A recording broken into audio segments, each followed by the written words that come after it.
මේ වීඩියෝ එකෙන් මම කතා කරන්න බලාපොරොත්තු වෙන්නේ Revit එක ප්‍රොජෙක්ට් එකකට යද්දී අපිට ඉතාමත් වැදගත් වෙන දෙයක් ගැන. ඒ තමයි wall එහෙම නැත්නම් බිත්ති. ඉතින් ඔයාලා දන්නවා අපි ගයක් හදද්දී බිත්ති කියන දේ ඉතාම වැදගත් වෙන දෙයක්. ඉතින් අපි බලමු wall එක කොහොමද වැඩ කරන්නේ කියලා. ඇත්තටම මම මේක කොටස් දෙකකට කඩලා තියෙනවා. මේ වීඩියෝ එකෙන් මම කතා කරන්නේ wall එකක් කොහොමද ඇඳගන්නේ සහ ඒවට අවශ්‍ය වෙන දේවල් ගැන. ඉතින් අපි බලමු wall එක කොහොමද වැඩ කරන්නේ කියන එක. මේ විදිහට Revit open කරගත්තට පස්සේ මෙතන මේ architecture කියන tab එකේ wall කියලා බටන් එකක් තියෙනවා. ඒකට මෙහෙම ගියාට පස්සේ මෙතන මේ ඉතලේ ක්ලික් කරාට පස්සේ මෙතන එක එක වර්ගයේ wall තියෙනවා. ඉතින් අපි මෙතනදී කතා කරන්නේ මේ architectural කියන එක. ඉතින් ඒක තෝරෙම තෝරගත්තට පස්සේ මෙතන මේ විදිහට මේ cursor එක මේ විදිහට වෙනස් වෙනවා. ඊට අමතරව මෙතන properties bar එකේ මේ wall එකට අදාළ මෙහෙම විස්තරයක් ඇවිල්ලා තියෙනවා. මෙතන යටත් ඔයාලට පේනවා ඇති මේ විදිහට විස්තර ටිකක් ඇවිල්ලා තියෙනවා. elevation කියන එකයි level කියන එක ගැනයි ඔයාලට හොඳ idea එකක් ඇති. ඉතින් දැන් මම මෙහෙම නිකන් wall එකක් මම දැනට මෙහෙම අඳින්නම්. මෙහෙම wall එකක් ඇඳලා පස්සේ elevation වලට ගිහලා බැලුවොත් ඔයාලට පේනවා ඇති මේ විදිහට wall එකක් ඇඳලා තියෙනවා. එහෙනම් අපි wall දෙකක් ඇඳලා wall තුනක් ඇඳලා ඒ wall තුන මේ විදිහට පැත්තෙන් බැලුවම කොහොමද පේන්නේ කියන එක ඔයාලට පේනවා. හරි. එතකොට මෙන්න මේ wall එකක් මම මෙහෙම ක්ලික් කරොත් එහෙම මෙතන properties bar එකේ ඔයාලට ඒ ගැන විස්තරයක් පෙන්නනවා. මේ location line කියන මම ඔයාලට පස්සේ කියන්නම්. මේ base constraint කියන එක මේකෙන් කියන්නේ wall එක අඳින්න පටන් ගන්න කොහෙන්ද කියන එක. wall එක පටන් අරන් තියෙන level බිඳුව කියන එකේ. පැත්තෙන් ගිහලා ඔයාලා බැලුවොත් මේ level බිඳුව කියන එකෙන් උඩට තමයි wall එක යන්නේ. ඒක තමයි මෙතන දෙන්න තියෙන්නේ. මෙතන base constraint එක level බිඳුව කියලා දුන්නොත් එහෙම මෙතන floor plan එක level බිඳුව කියන එකෙන් තමයි අපි අඳින්න පටන් ගන්න ඕනේ. මොකද floor plan එක කියලා කියන්නේ අපි උඩින් බැලුවම අපිට කොහොමද පේන්නේ කියන එක. මේකත් AutoCAD වගේම තමයි ඔයාලට පේන්නේ. මොකද උඩින් බැලුවම අපිට 2D view එකක් තමයි පේන්නේ. අපි 3D view එකට ගියොත් එහෙම ඇත්තටම අපි මෙහෙම දෙයක් තමයි අඳලා තියෙන්නේ. නමුත් අපි උඩින් බැලුවොත් එහෙම මේ විදිහේ දෙයක් තමයි පේන්නේ. ඉතින් base constraint එක level බිඳුව දුන්නේ හින්දා ඔයාලා level බිඳුව එහෙම ක්ලික් කරලා floor plan එක ඒකේ මේ විදිහට wall එක ඇඳ ගන්න. ඊළඟට මෙතන base offset කියලා ඔයාලට පේනවා ඇති. මෙතනින් ඒගොල්ලෝ අහන්නේ level බිඳුව කියන මට්ටමේ ඉඳන් කොච්චර උඩකින්ද හෝ කොච්චර යටකින්ද කියන එක. මෙතන අපි නිකමට හිතන්න මම මෙතන 1000 type කරොත් එහෙම මෙන්න මේ wall එක select කරලා මම මේ 1000 type කරේ. අපි පැත්තෙන් view එකකට ගියොත් එහෙම ඔයාලට පේනවා මෙන්න මේ wall එක select වෙලා තියෙන මෙන්න එහා පැත්තේ wall එක level බිඳුව කියන එකකින්ද 1000ක් උඩින් ඉස්සිලා තියෙනවා.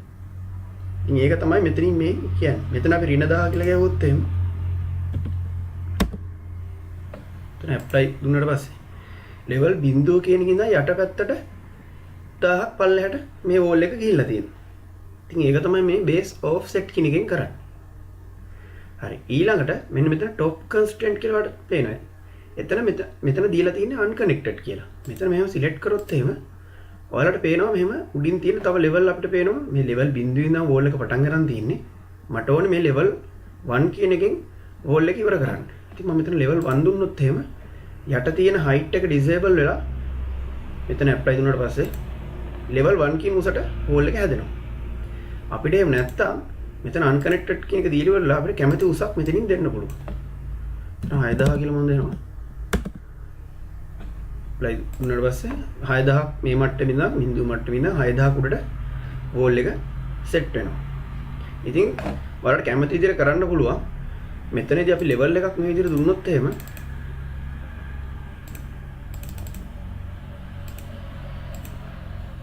level 1 කියන එක මම දුන්නොත් එහෙම මට මේ level 1 කියන එක ඕන විදිහට move කරගන්නත් පුළුවන්. මේ විදිහට මම move කරගත්තොත් එහෙම ඒකට අදාළව ඔයාලට පේන්න තියෙන එහා පැත්තේ wall එක වෙනස් වෙනවා. මම මේ ගාන උඩට දැම්මොත් එහෙම උස මේ විදිහට වෙනස් වෙලා තියෙනවා. ඒ ගානට wall එක මෙහෙම මේ විදිහට වෙනස් වෙලා තියෙනවා. ඉතින් එහෙම දෙයක් අපිට කරගන්න පුළුවන්. නැවතත් මම level බිඳුවට යනවා. මේ විදිහට wall එකක් අපි අඳගෙන තියෙනවා wall ටික. ඊළඟ දේ තමයි මේ විදිහට wall එක ක්ලික් කරාට පස්සේ අපිට ඒක edit කරන්න ඕන නම් double click කරන්න. එතකොට මේ විදිහට wall එක edit කරන්න පුළුවන් අපිට. මෙතන මේ වෝල් එක මෙහෙම ක්ලික් කරලා මෙහෙම අදින්නත් පුළුවන් එහාට මෙහාට අපිට ඕන ගන්න. එහෙම ෆීචර් එකකුත් මේකේ තියෙනවා. එහෙම ඇද්දොත් එහෙම අනිත් වෝල් එකත් ඒ ගන්නට ඇදෙනවා. මෙතනත් මේ වෝල් එක මේ විදිහට ඇදිලා තිනවා වලට පේනවා. මෙන්න මේ ඩොට් එක ක්ලික් කරලා අපිට මේ වෝල් එක රොටේට් කරගන්න පුළුවන්. මේ විදිහට. ඔයාලට කැමති විදිහකට රොටේට් කරගන්න පුළුවන්. එහෙම ෆීචර් එකකුත් මේකේ තියෙනවා. හරි. මම මේ ටික මේ විදිහට ඩිලීට් කරගන්නවා. නැවතත් මම වෝල් වලට ගිහිල්ලා මේ වෝල් එකක් අඳින්න ගත්තට පස්සේ මේ විදිහට ඔයාලට පේනවා ඇති මෙතන මේ ෆීචර්ස් ටික ඒ විදිහට එනවා. මෙන්න මේ යට තියෙන මොනවද කියන එක ගැන තමයි මම දැන් කතා කරන්නේ. මෙතන මේ height කියලා තියෙන්නේ අපි වෝල් එක level බිඳුවේ තමයි අඳින්න පටන් ගන්න. මොකද අපේ base content එක level බිඳුව. level බිඳුවේ ඉඳන් උඩට තමයි වෝල් එක ඇඳෙන්නේ. මොකද අපි මෙතන height කියලා දීලා තියෙන ඉන්න. මෙතන depth කියන එක දුන්නොත් එහෙම එතකොට වෙන්නේ level බිඳුව කියන මට්ටමේ ඉඳන් යටට තමයි වෝල් එක ඇඳෙන්නේ. නමුත් මෙතන top constraint එක 8000 කියලා අපි දීලා තියෙන්නේ. ඔයාලා දන්නවා 8000 කියන ධන සංඛ්‍යාව. ඒ කියන්නේ උඩට තමයි මේ 8000 කියන එක සලකන්නේ. ඉතින් මෙහෙම දීලා තියෙද්දි මේ depth කියන එක දුන්නොත් එහෙම ඔයාලට මේ විදිහට error message එකක් මෙතනින් එනවා. ඒ message එක ඇවිල්ලා ඔයාලට පේනවා ඉතින් මෙතන ඍණ 8000 කියලා මේක වෙනස් වෙලා තියෙනවා. ඒ කියන්නේ යටට. ඒ කියන්නේ level බිඳුවේ ඉඳන් යට පැත්තට තමයි වෝල් එක ඇඳෙන්නේ. ඉතින් ඒක තමයි එතනින් වෙන්නේ. මොකද අපි කලින් අර ධන 8000 දීලා තිබ්බ එක වෙන්න බැරි දෙයක්. මොකද යට පැත්තට වෝල් එක ඇඳෙන්නේ. නමුත් උඩ පැත්තට තමයි අපි දීලා තියෙන්නේ. ඒක නිසා ඔයාලා මෙතනින් තෝරගනිද්දී හොඳම දේ තමයි මේ height කියන එක තෝරගෙන අඳින්න. ඒතර ඔයාලට පේනවා ඉතින් ආයේ මෙතන ධන 8000 විදිහට මෙතන වෙනස් වෙලා තියෙනවා. හරි. එතකොට ඒකත් ඔයාලා දැනගත්තා. ඊළඟට මෙතන මේ unconnected කියලා එතන දීලා තියෙන්නේ. මෙන්න මෙතනින් තෝරන මෙන්න මේකම තමයි. ඔයාලට වෙන්නේ 8000 කියලා තියෙන්නේ. එතනත් 8000. ඒකම තමයි මෙතන තියෙන්නේ. ඊළඟට මේ chain කියන එක. දැන් අපි වෝල් එකක් මෙහෙම අඳිද්දි මේ වෝල් එක මෙතනින් නතර කරලා mouse එක මෙහෙම නිකන් අපි නිදැල්ලේ මෙහෙම තියද්දි මෙතනින් වෝල් එක ඉබේ කන්ටිනියු වෙලා තියෙනවා. අන්න ඒක එහෙම වෙන්නේ මෙන්න මේ chain කියන එකට හරියට දාලා තියෙන නිසා. මම මේ හරිය නැති කරලා මේ වෝල් එක මෙතන ඉවර කරාට පස්සේ මෙතනින් නැවතත් අපිට ආයෙ මෙතන ක්ලික් කරලා තමයි ගන්න වෙන්නේ. එහෙම නැතුව ඔටෝ මෙතනින් වෝල් එක කන්ටිනියු වෙන්නේ නැහැ. අන්න ඒක තමයි මෙතන මේ ටික් එකෙන් වෙන්නේ. හරි.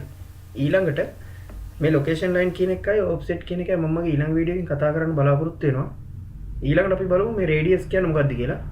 මම මේ විදිහට රේඩියස් කියන එකට ටික් එකක් දාගෙන මම මේ වෝල් එකක් ඇඳොත් ඔයාලට පේනවා මේ එජ් එක මේ විදිහට කර්ව් වෙලා තියෙනවා.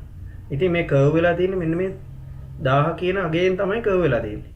කියන්නේ රේඩියස් එක 1000කින් තමයි මේ විදිහට කර්ව් එකක් ඇවිල්ලා තියෙන්නේ. ඉතින් මේ ගාන අපිට මෙතන වෙනස් කරගෙන අපිට ඕන ගානට මේ එජ් එක කර්ව් කරගන්න පුළුවන්. ඉතින් ඒක තමයි මෙතනින් කරන්නේ. ඊළඟට මම විදිහට මේක ඩිලීට් කරගන්නවා. මම මේ වෝල් එකකට ගිහලා වෝල් එකක් මෙහෙම ඇඳලා මට මේකෙන් දැන් අයින් වෙන්න ඕන නම් මට escape ඔබන්න පුළුවන්. escape ඔබුවට පස්සේ අපිට තවදුරටත් වෝල් එකක් ඇඳීමේ පහසුකම මෙතන තියෙනවා. අපිට එහෙම ඕනෙත් නැත්තම් අපිට නැවතත් escape ඔබන්න පුළුවන්. එහෙම නැත්තම් අපිට මෙන්න මේ modify කියන tool එක select කරත් හරි.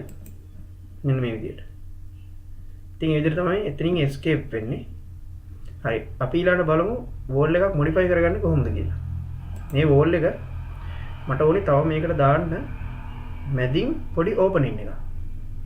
ඉතින් මම ඒක දාන්නේ මෙතන ඔයාලට පේනවා මේ wall එක select කරා මේ එන modify walls කියලා එන tab එකේ මේ මෙතන තියෙනවා wall opening කියලා. ඒක මේ විදිහට select කරාට පස්සේ මෙතන මම මෙහෙම පොඩක් zoom කරලා මේ වගේ තැනක මම මෙහෙම ක්ලික් කරනවා.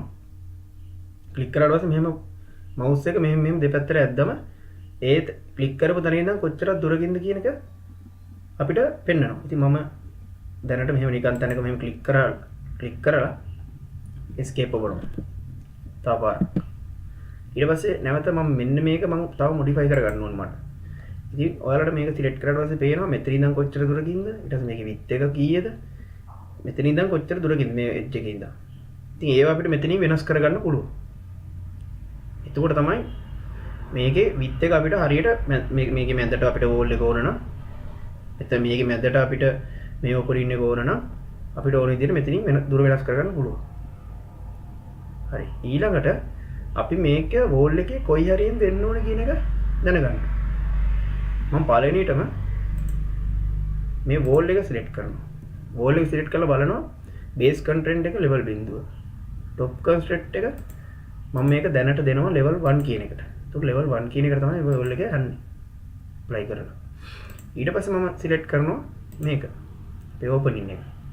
හරි. ඒකේ මේ ඕපනින් එකේ යට බේස් කන්ට්‍රෙන්ට් එක ලෙවල් බිඳුව මම මෙතනින් දෙනවා. ඒ කියන්නේ ලෙවල් බිඳුවේ ඉඳන් කොච්චරක් උසකින් තියෙන්න ඕනද? මම මේක දෙනවා 200ක්. টොප් කන්ස්ට්‍රෙන්ට් එක කියන්නේ ඒ ඕපන් එකේ උඩ මට්ටම මේ level 1 කියන එකේ ඉඳන් මට දෙන්න පුළුවන්. level 1 කියන එකේ ඉඳන් කොච්චරක් පහතින්ද කියන එක. මේක හරියටම මම පැහැදිලි කරන්න. මේ 3D view එකට ගියාට පස්සේ මෙන්න වලට පේනවා ඇති. මේක තමයි අපේ ඕපනින් එක. දැන් බේස් කන්ටෙන්ට් එක level බිඳුව. ඒ කියන්නේ මේක. එතන තමයි level බිඳුව තියෙන්නේ. එතන ඉඳන් 200ක් උඩින් තමයි තියෙන්නේ. මේ තියෙන්නේ. මේ විදිහට 200ක් උඩින් තමයි මේ වෝල් එක මේ වෝල් එකේ ඕපනින් එක පටන් ගන්න තියෙන්නේ. ඉතින් මේ ඕපනින් එක මට ඕනේ මෙන්න මේ හරියට විතර නවත්ත ගන්න. ඉතින් මම කරන්නේ මේ টොප් කන්ස්ට්‍රෙන්ට් කියන එක මම දීලා තියෙන level 1 කියන එක. ඇත්තටම බිත්තියේ තියෙන්නේ level 1 කියන එකට. ඉතින් টොප් කන්ස්ට්‍රෙන්ට් එක මම level 1 කියන එකේ ඉඳන් එච්චර පල්ලෙහාන් කියන එක මම දුන්නා නම් හරිනේ. එහෙනම් මම කරන්නේ টොප් කන්ස්ට්‍රෙන්ට් එක මම level 1 කියලා දීලා තිනවා. level 1 වල ඉඳන් ඍණ මට ඕන ගන්න 300ක්. 300ක් දීලා ප්ලේ කරාට පස්සේ ඔයාලට පේනවද? මෙතන ඉඳන් 300ක් පල්ලෙහාන් තමයි තියෙන්නේ. මෙතන අපි ඍණ දුන්නේ මෙතන ඉඳන් පල්ලෙහාන් කියන එක. ඉතින් මම ඔයාලට හැම වෙලාවෙම කියන්නේ පල්ලෙහාට දෙයක් මේව කරනවා නම් මොනවා හරි දෙයක් ඒක ඍණ. උඩට මොකක් හරි අපි දෙනවා නම් යම්කිසි මට්ටමක ඉඳන් ඒක ධන විදිහට තමයි සලකන්නේ. ඉතින් දැන් ඔයාලට මේක ගැන අයිඩියා එකක් එන්න ඇති. මෙතනින් දෙන්නේ යට මට්ටම මොකද්ද? එතන ඉඳන් කොච්චරක් උසද? උඩ මට්ටම මොකද්ද? එතන ඉඳන් කොච්චරක් පල්ලෙහින්ද? නැත්නම් අපිට මෙහෙම කරන්නත් පුළුවන්. උඩ මට්ටමත් අපි දෙනවා level බිඳුව කියලා. ඊට පස්සේ මම මෙතන දෙනවා 800. දීලා apply කරොත් ඒතර උඩ මට්ටම මම අරන් තියෙන්නේ top constraint එක අරන් තියෙන්නේ level බිඳුව ඉඳන්. බිඳුව ඉඳන් මෙන්න මේ උඩ මට්ටම කොච්චරද කියන එක. ඔයාලට දැන් මම කියන එක හොඳටම තේරෙන්න ඇති. ඉතින් මේ විදිහට තමයි අපි wall opening එක දාගන්නේ. හරි ඊළඟ එක තමයි අපිට wall එකට සම්පූර්ණ opening එකක් ඕන නම් يعني wall එක අපිට separate කරගන්න ඕන නම් මෙන්න මෙතන ඔයාලට පේනවා ඇති split element කියලා තියෙනවා. අන්න ඒක මෙහෙම අරන් ගිහිල්ලා අපිට ඕන ගාන මෙතනින් ඔයාලට මෙහෙම point කරලා පෙන්නනවා. 2000කින් මට ඕන මේ විදිහට මේව කරගන්න පුළුවන්. එතනින් split කරලා අපිට එතනින් ඉඳන් කොච්චරක් දුරකින්ද කියන එක සාමාන්‍යයෙන් 1000ක් වගේ එතනින් නැවතත් මේව කරගන්න පුළුවන්. ඒකට මෙතන ඔයාලට මේ පේනවා ඇති මේක wall එක මේ පොඩි කැල separate වෙලා තියෙනවා. ඉතින් අපිට ඕන නම් දැන් modify ගිහිල්ලා මේක select කරලා delete කරන්න පුළුවන්. ඒකට මෙතනින් opening එකක් මේ විදිහට ඇවිල්ලා තියෙනවා. ඉතින් ඒක තමයි මේකෙන් වෙන්නේ. ඉතින් මෙතන තව එකක් වල දෙනවා split with gap කියලා. ඒකෙදිත් වෙන්නේ මේ විදිහට split වෙනවා. නමුත් මේ විදිහට gap එකක් එක්ක තමයි split වෙන්නේ. කලින් අපි කරපු එකේ gap එකක් එන්නේ නැහැ. නමුත් split වෙනවා. ඉතින් මෙතන gap එකක් එනවා. ඒ වගේ දෙයක් තමයි මේකෙදි වෙන්නේ. හරි. wall ගැන ওই ටික තමයි මම මේ වීඩියෝ එකකින් කතා කරන්න බලාපොරොත්තු වෙන්නේ. දැන් ඔයාලට wall ගැන හොඳ අයිඩියා එකක් ඇති. ඉතින් මම ඊළඟට කතා කරන්න බලාපොරොත්තු වෙන්නේ wall කොහොමද edit කරන්න කියන එක. ඉතින් ඒකත් එක්කත් ඔයාලා එකතු වෙන්න. ඊට අමතරව ඔයාලට මොනවා හරි ප්‍රශ්න තියෙනවා නම් කමෙන්ට් කරන්න පුළුවන්. මම මෙතන මේ icons ටික කතා කරේ නෑ. ඔයාලට පේනවා ඇති. ඒ icons වලින් වෙන්නේ අර AutoCAD වල වෙන දෙයක්ම තමයි move කරන එක, එතකොට copy කරන එක, rotate කරන එක, mirror කරන එක. ඉතින් ඒක මම මෙතන කතා කරේ නෑ. මොකද මම ගොඩක් දිග වීඩියෝස් කරන්න බලාපොරොත්තු වෙන්නේ නැති හින්දා. ඉතින් ඔයාලට ඒ ගැනත් දැනගන්න ඕන නම් මට පොඩි වීඩියෝ එකක් කරලා දාන්න පුළුවන්. එහෙම ඔයාලට ඒවත් එක්ක වැඩ කරද්දි ගැටලුවක් ආවොත් මේ වීඩියෝ එකේ යටින් කමෙන්ට් කරන්න. එහෙම නැත්නම් මගේ Facebook page එකත් එක්ක එකතු වෙලා එතනත් ඔයාලට කමෙන්ට් කරන්න, මැසේජ් කරන්න පුළුවන්. ඉතින් මගේ channel එකට subscribe කරන්න. මගේ Facebook page එකේ link එකත් මම description එකේ දාන්නම්. ඉතින් ඔයාලට එකත් එකතු වෙලා ඔයාලගේ ප්‍රශ්න මට කියන්න පුළුවන්. ඒ අනුව ඉස්සරහට මම කරන videos ඔයාලට බලා ගන්න පුළුවන්.